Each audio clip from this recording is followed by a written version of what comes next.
everyone, my name is Chloe, and today I'm starting a challenge. So I had this idea earlier in the year. Well, let's be honest, I had planned to do a couple of year-long reading challenges that I just didn't get my act together in time. I didn't get my act together in time because if you guys know, we had a miscarriage over Christmas and New Year's, and that was really hard. And so then my January was rough, and then we got pregnant again at the very end of January, which is now my baby, Etta, who is in the NICU. It's just been crazy, okay? And the year started off pretty rough. So, and we got COVID right in February. So, all those excuses to say that I had big plans to do these year-long projects, and I did it. Now, here it is, September 7th, and I'm going to attempt to do Books and Lala's Buzzwordathon challenge or whatever as quickly as I can. So I was gonna say I'm gonna try to do it in like a week or a month or whatever, but like this NICU stuff, you guys, is crazy. If you have ever been a part of a NICU, like if you've ever had a child in the NICU or known anybody with a child in the NICU, they say prepare for a roller coaster, and you guys, it is a roller coaster. We either have really good days or really terrible days, and it seems like there's nothing in between. And so I don't want to commit to any sort of timeline, but what I'm going to do is go in order. If you don't know what Books and Lala's Buzzword Readathon challenge or whatever is every month, she used to do like a book club, I think, or something, where she would pick a buzzword or something, and you would find a book that fits that and you would read it. Well, she decided to kind of like step back a little bit, and so she has a prompt for every single month, and you find a book that fits it and you read it. There's a Goodreads group. I don't know if there's anything else activity-wise with that, but we're just going to jump in. So I'm going to start in order and do all the prompts, and today's September 7th, and I started my first book.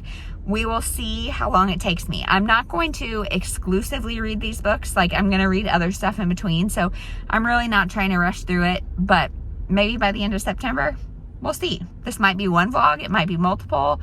As chatty as I am right now, probably going to be multiple, and it's 12 books, so it'll probably be multiple. But so if this is part one, welcome to part one. Okay, so S-I-R-I thought I said her name, and so cut me off from filming, and I didn't even know it, so I'm not sure where it cut me off, except that I was saying January is who, what, where, when, or why. So I'm going to be reading When We Were Young by Jaclyn Goldis, and this is a multi-generational story about three women.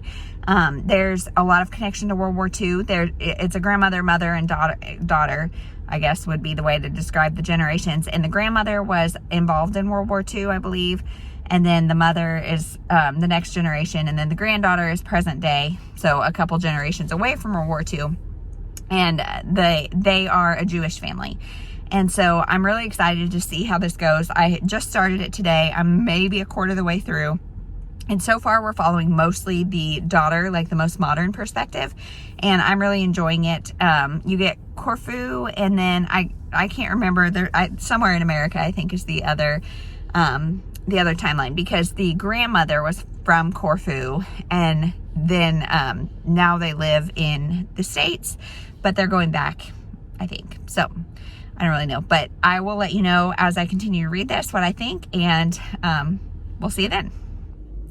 Hey everyone, so another day leaving the NICU, same hairstyle, so it is the next day, and I have finished When We Were Young by Jaclyn Goldis, and I'm going to give this, gosh, I don't know, like 3.5 stars. It was definitely mismarketed. This is not a historical fiction at all. This is a women's fiction with flashbacks from the war, I would say. So the three storylines are 1942 in Corfu, which is in the Greek islands, I think. I should have probably looked that up for sure, but I'm 99% sure. So that is the story of Sarah, I believe. Sarah is the grandmother, and she is a Jewish girl and in love with a not Jewish boy. And so he kind of protects her family, and her specifically. Her family gets sent to Auschwitz, but you hear very, very, very, very little about that. It's mostly in the more present timelines. So the more present timelines are 2004 in Corfu, and that's Bia, I think is her name.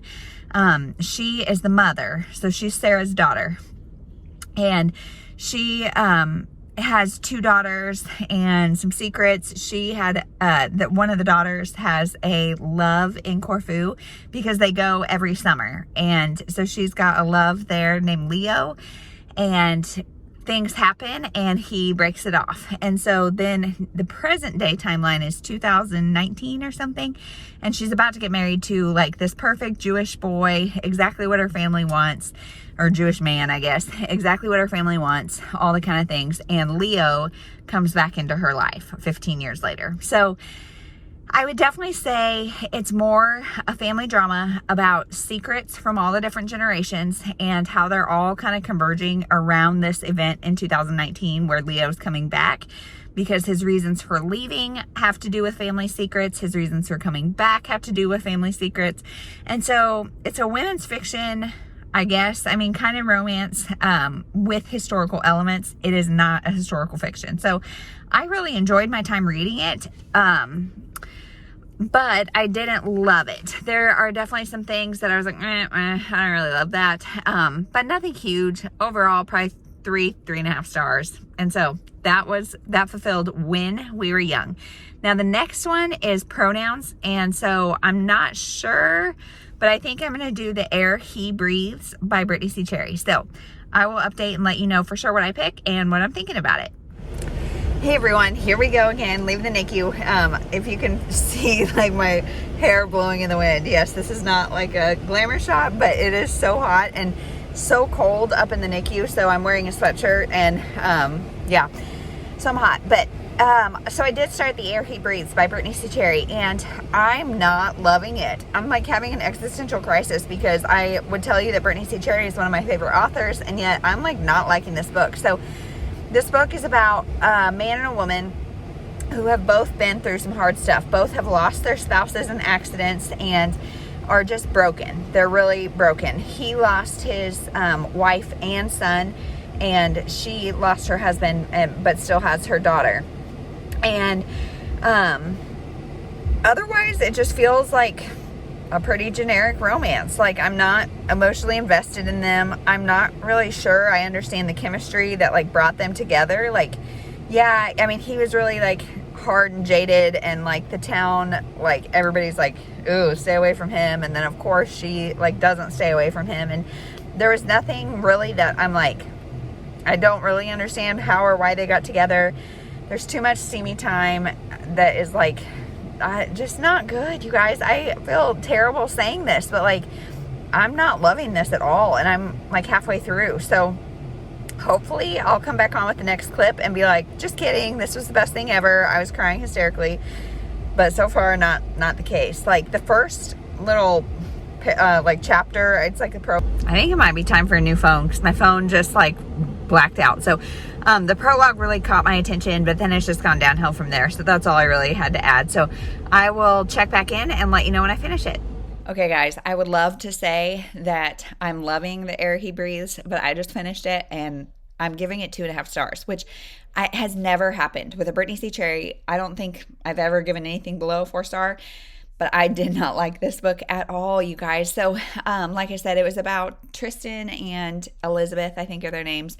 They both have lost spouses. Now they're both broken, coming together.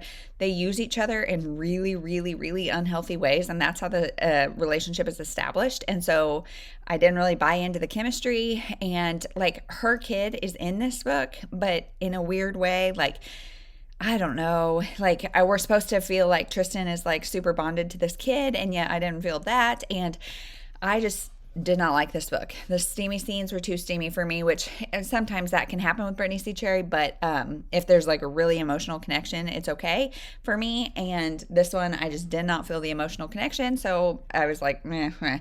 And then in the end, there's like a genre twist that I'm like, I was literally rolling my eyes because I think I had just been so like rolling my eyes about the whole book that then by the time that genre twist came at the end, I was like, come on, you are better than this. And this is one of her older books, and so I don't know, give her some grace. This one's a flop, but I've loved everything else. So if you've read this one, let me know. So next, the March prompt is a location. So I'm going to be reading The Mall by Megan McCafferty. So this is a location. I got it for $3 at Half Price Books, as you can see. This is a book told in the early 90s, maybe. I can't remember when it's supposed to be. Yep, 1991. So it's all about just teen life in the early 90s. And now in 1991, I was 2, so I was not like a teen, but a lot of the things she is referencing are totally like 90s things that I totally remember. And so far, I'm liking it. I've heard a lot of mixed reviews on this. Like, the nostalgia is good, but the story's kind of not great. And so far, I'm not very far into it. So far I'm liking it. And like I said, like the mall references, and she works at American Baking Company, whatever. We had Mrs. Fields in the mall, very similar story. And it's just funny. And like, she's talking about comparing different jobs in the mall to like the 90210 characters and the hierarchy of jobs. And it's just making me laugh. And so I'm also the youngest of 6. And so even though I was little in the 90s, I feel like I know a lot of this stuff. So far I'm really liking this, and I'll update when I either finish. It's pretty short, and like, it's YA. So it's like pretty easy and quick to read. So I'll probably just update when I finish it, but we'll see. Hey everyone. So it's the next day. Like, this is just pow, pow, pow. We are killing it. I finished them all and I liked it. I mean, it was a book I read, so I'm giving it 3 stars, which is kind of how I feel about all those that are like, it's a book I read. So it is, it almost all takes place in the mall. She dates this guy that she works with at the cookie company. Then she discovers he is cheating on her, kind of in a different relationship, teen drama. And so she decides to get a job somewhere else. And she talks about the different like hierarchy of jobs, like comparing them to 90210, and that made me like characters, and that made me laugh. But overall, I think the biggest sell in this book is the nostalgia factor. Otherwise, like, set present day in a mall, it would be very, very generic, even though it kind of still is generic. There's like a scavenger hunt going on, but it not developed enough to like really have any tension. I guess there's really not any tension in the book. There could be, but for me, it was just like watching a bunch of teenagers and their hijinks in a mall. And it was fine. So now I'm reading Little Sister by Isabel Ashdown. And I don't know where I got this or like why this has even been on my radar. But the thing I haven't mentioned is that I'm trying to do this all off my physical shelf. So it's going to be a challenge later on. But this next one, we're at April, I think. It is a book with little in the title. So I'm doing Little Sister by Isabel Ashdown. And this one is about 2 sisters who are estranged, and until one comes back and decides to be like a live-in nanny for their 1-year-old daughter, not quite 1-year-old, something. And so she's watching her one New Year's Eve, and the little girl goes missing. And I'm blanking on names, but the one who was watching her has these spells where she blacks out, and so she has no idea what happened. We have no idea what happened. We don't know, is everybody innocent? The dad is kind of sketchy. She's got a stepsister. Like, the dad had a previous marriage and a daughter from a previous marriage. Her name is Chloe. I remember that, but Chloe's got a boyfriend that's a little sketchy. Like, there's a lot of potential people going on right now. So is the little girl okay? Why is she taken? What's going on? So I'm like, surprisingly, this one I went in very, very blind, and I'm really liking it. So far so good. I will let you know when I finish it. Hey everyone. So I have finished Little Sister by Isabel Ashdown, and I'm not sure what to give this. Like, I was intrigued throughout, and I really wanted to read it. And so, like, for that, I feel like it should be like a 4-star. But then the ending was kind of anticlimactic. Like, I was really thinking that there would be a twist that just never really happened. And it's also super forgettable. Like, I finished it yesterday and just didn't have a chance to film. And I'm already, like, hazy on some details, which also could be my state of, like, life right now. But it also just was not, like, it ended up being kind of mediocre. So I'm not going to say a whole lot more about it because it is a thriller, and so I don't want to give away anything, but 3.5 stars is probably what I'll give it. So then I have picked up, the next month is Directions, I think. And so I picked up Under the Southern Sky by Kristy, Woodson, Harvey. So Southern is a direction. And this is really interesting. I have heard really good things about this book, and I've read a couple by this author, and like some are hit and miss for me. And so this one's interesting though, because this is about a woman and her husband. She is diagnosed with, I think, ovarian cancer. And so they undergo IVF to make embryos. So then when she either has to, get her lady bits out, or if something happens to her or whatever, then they have embryos. So now it happens in the beginning of the book. She dies, and the husband is left with these embryos, but he kind of forgets all about them. And there's a friend that her life just kind of blew up. And so she is a journalist and discovers these unused embryos. And so it's the story of all that. And you guys know we were fertility patients. And so I just find stories about like fertility and like abnormal uses of embryos, I guess. I find that really interesting. So I'm liking the story, but it's not one that like is compulsively readable. I have it on audio, and I like have had time to pick it up today, but I just haven't really like cared to engage. But overall I'm liking it. It's so far clean and decent and interesting. So I'll let you know what I think about it when I finish. Hey everyone, it is September 14th, so it's the next day, but I think it's been exactly 1 week since I started this, and I finished book number 5. So I finished Under the Southern Sky by Kristy, Woodson, Harvey, and this one was the directions one, so Southern directions, and I'm gonna give it like 3.5 stars. I think that it was good. It was good. Okay, things I liked about it. Let's do it this way. Things I liked about it. It did not take the like typical route. So it was not one of those books that you pick it up and you know exactly how it's going to go for the most part. I mean, it's a romance, so you know in general what's going to happen, but like overall, it did a lot of things that I have not read before and that were just nice to see that they were a little bit different. I was intrigued by the whole plot of the embryos and that kind of stuff. I also really liked the ending. I was really nervous about the ending, and it ended in a way that I felt was really appropriate. So I really liked all that, and I was pretty decently entertained throughout. What I didn't like is that these are two fully adult people. Both have had marriages and all of that kind of stuff before. They are full adults who have experience with relationships, and yet could not communicate about anything. It was so annoying. Like they're assuming the other one's feelings for them or lack of feelings for them, and they're not communicating their feelings. And it was just like, oh my gosh, let's be grown-ups and talk. Like I could totally see if this is a YA being all nervous about telling somebody your feelings, but I just thought like weird. And it was also like a weird kind of like they both kind of worshipped his late wife in a way that like felt weird, but was like also underdeveloped and underexplored. Like she really idolized her, and she had a relationship with her that was unique. And he obviously, like when somebody passes, it's like the memory of them is so much better, and you kind of forget the flaws. And that definitely happened for the most part. But like I just thought both of their relationships with the late wife were interesting and not like they were a little over exaggerated. But that's kind of me being nitpicky. So overall, 3.5 stars. I liked it.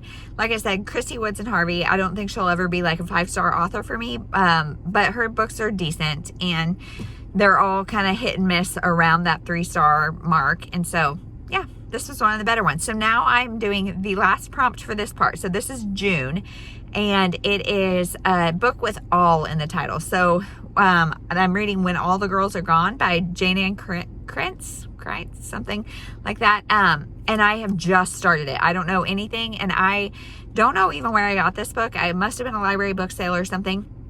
And I don't know, like I'm going in 100% blind, so I can't even give you a like back of the book synopsis. I'll just kind of tell you as I go what I'm thinking. Right now I know there's 2 different timeline or like 2 different perspectives that we have seen, and I think I'm on chapter 3. So one is a woman who works in like an elderly retirement community, and so she is working with these people who are writing their own memoirs, and it's just I've chuckled a couple times in that perspective. And then the other is a guy who I think is killing killing another guy, that then I think we maybe follow the like victim's perspective in the past, I think. So I'll let you know as that goes, what I'm thinking of it, and that's it. So we'll see you in a little bit. Hey everyone, so I finished June's book, which was When All the Girls Are Gone. When All the Girls Are Gone, maybe. And so this is a thriller, which thank goodness, because I've been trying to find thrillers to fit in, because all the contemporaries kind of like back to back to back is kind of getting me slumpy, but not really, because I'm really liking like being able to finish a book. I mean, 6 books in 8 days. That's not bad. So this one, I'm probably going to give 3 stars. Let me preface that by saying this is a detective thriller. Those are not my favorite. It says this is the first in a series, which I didn't know, but most like detective thrillers, it seems to follow the same detective or detective pair or whatever. And so I get really bored, and like it feels really monotonous hearing about these detectives' works, just because that's not an interest of mine. And so if you love that, I think you may like this better than I did. But basically the story is a woman is found dead, and then other people, she was involved in some stuff in her past, and so we're starting to investigate other people that are involved and figure out who's doing what and why. Which is basically the plot of all thrillers, all detective thrillers. But the twist, or the whodunit, was something that I saw coming. It's one of those that it's like the person has no other purpose in the story, so it's pretty obvious. And the execution, like I said, detective thrillers in general get to feel monotonous for me, so it's just okay. But if you like that, then cool. I hope you love it. So those are my first 6 books for the Buzzword Readathon challenge, year-long challenge that I'm trying to do in a month. And I'm like parked, I'm just getting to the hospital this morning. I just dropped my big girls off at a friend's house, and now I'm at the hospital, and I'm parked in front of a tree. So if you guys can see like the sun behind the tree, yikes, this is going to be some quality footage. But so yeah, I think my highest rated was a 3.5 star. I did a couple of those this reading these 6 books. So hopefully the second 6 will have some 4 stars at least, maybe something better.